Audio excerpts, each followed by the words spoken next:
Le Mali est en guerre. Quelles nouvelles assises le docteur Choguel Kokala Maïga veut-il pour que lui soit content? Oui, il n'y a pas d'anciens politiciens ni de nouveaux politiciens. Un politicien restera toujours un politicien. Oui, Choguel Kokala Maïga, tes discours sont à valeur manipulateur. Oui, je dirais ça comme ça. Tes discours sont à valeur manipulateur, Choguel Kokala Maïga. Chers abonnés, l'heure est grave au Mali. Le discours du Premier ministre Choguel Kokala Maïga continue de créer des polémiques au sein de la scène politique malienne et africaine. Tous les activistes politiques qui soutiennent le Mali et l'AES se sont trouvés dos au mur par rapport à ce discours. Le professeur Niamsi a révélé ce qui aurait poussé Choguel Kokala Maïga à faire de telles déclarations. Je vous laisse regarder cet extrait et on revient après pour la conclusion. Je pense que le docteur Choguel Kokala Maïga a en lui des réserves d'intelligence pour pouvoir remettre en cause le pas de côté qu'il a posé samedi. Et je demande à notre frère, le président du Mali, Assimi Goïta, de privilégier toutes les solutions qui vont limiter la casse, qui vont préserver le plus grand rassemblement possible des Maliennes et des Maliens, car la bataille est rude et l'ennemi est impitoyable avec les cases divisées. Que la colère, que la contrition n'habite pas les décisions du président Assimi Goïta. Qu'il regarde calmement les choses et qu'il voit ce qu'il est bon de faire dans l'intérêt supérieur du peuple malien. Entendu que le peuple malien, dans sa constitution, a marqué son intérêt supérieur pour le peuple africain. Oui, je conclus cette conférence en vous disant: j'ai pleuré. J'ai pleuré après avoir écouté la totalité du discours de mon aîné, le docteur Choguel Kokala Maïga, à Bamako. J'ai pleuré. Pour nous autres qui connaissons l'exil politique dans notre pays natal, le Cameroun, il n'y a rien de plus terrible que de se retrouver dans les terres adoptives africaines, au cœur de ses frères divisés. Imaginez ce que ça signifie pour quelqu'un qui est exilé politique de son pays natal, le Cameroun, et qui est un fils adoptif du Mali, de devoir maintenant composer avec un Mali où le docteur Choguel Kokala Maïga me dit que lui et son frère, le président Assimi Goïta, ne se parlent pas. Est-ce que vous imaginez le malaise dans lequel vous placez les compagnons de la révolution? Est-ce que vous voyez comment c'est difficile? Et comment les néocolons se moquent de nous actuellement? Ayez pitié de l'Afrique. Laissez l'affaire de poste. Pardon. Regardez le pays. Et si vous êtes fatigué, parce que vous attendiez un poste particulier qu'on ne vous a pas donné, bon, consacrez-vous à autre chose. Dans la vie, on peut faire autre chose. Il n'y a pas un seul poste qui permette à l'être humain de se réaliser. Il y en a beaucoup. Actuellement, en mon âme et conscience, je suis convaincu que même si on devait organiser une élection aujourd'hui, les Maliennes et les Maliens auraient intérêt à voter pour le président Assimi Goïta.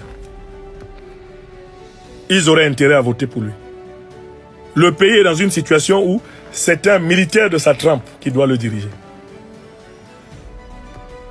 Et il faut que notre aîné, le docteur Choguel Kokala Maïga, prenne acte de cela. C'est parce qu'il n'a pas accepté que le président Assimi Goïta est le président, qu'il est pressé qu'on bâcle les élections, parce qu'il croit qu'il va pouvoir crapahuter à gauche et à droite et gagner.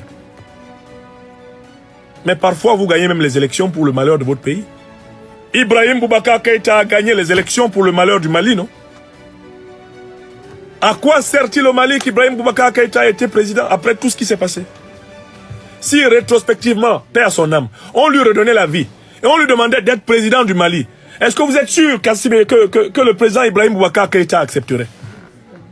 Normalement, il n'accepterait pas. S'il voyait tout ce qu'il allait souffrir dans cette présidence avant de quitter ce monde, il dirait: laissez-moi, j'ai été Premier ministre, j'ai été président de l'Assemblée nationale, wallah, c'est bon, et cocaïne. Mais, chacun de nous est responsable, en dernière mesure, des conséquences de ses actes. Chacun de nous est responsable, en dernière mesure, des conséquences de ses actes. Chacun de nous est responsable, en dernière mesure, des conséquences de ses actes.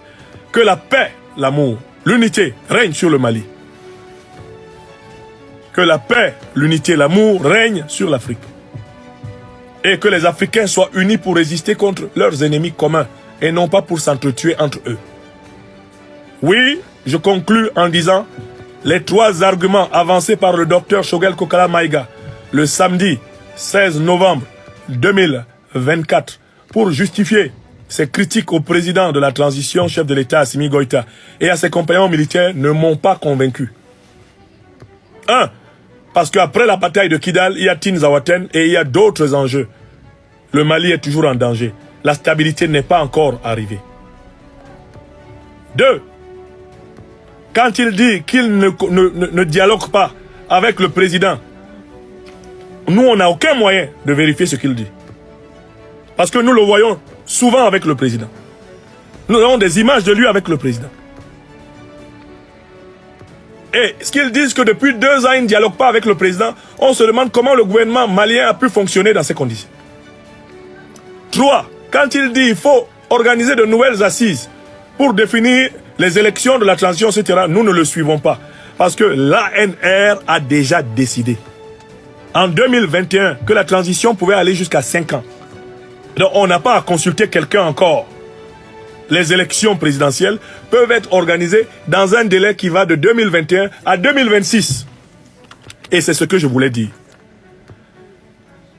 J'ai dit en prenant la parole au départ de cette conférence que je demandais pardon à chaque Malienne et à chaque Malien que mes propos pourraient avoir excédé.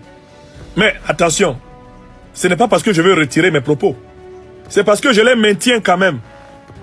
Et si j'ai tort, faites des conférences pour prouver que j'ai tort.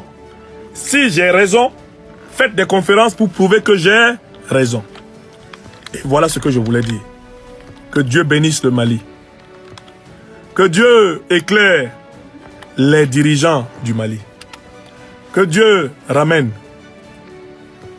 vraiment à la raison notre aîné, le docteur Choguel Kokala Maïga, et que s'il veut se séparer de ses compagnons, cela se fasse à l'amiable. Parce qu'il a quand même, il a servi le Mali et je ne voudrais pas de vivre ce spectacle de lui et ses cadets. Je ne voudrais pas vivre ce spectacle de lui et ses cadets divisés. Ce spectacle-là ne nous honore pas.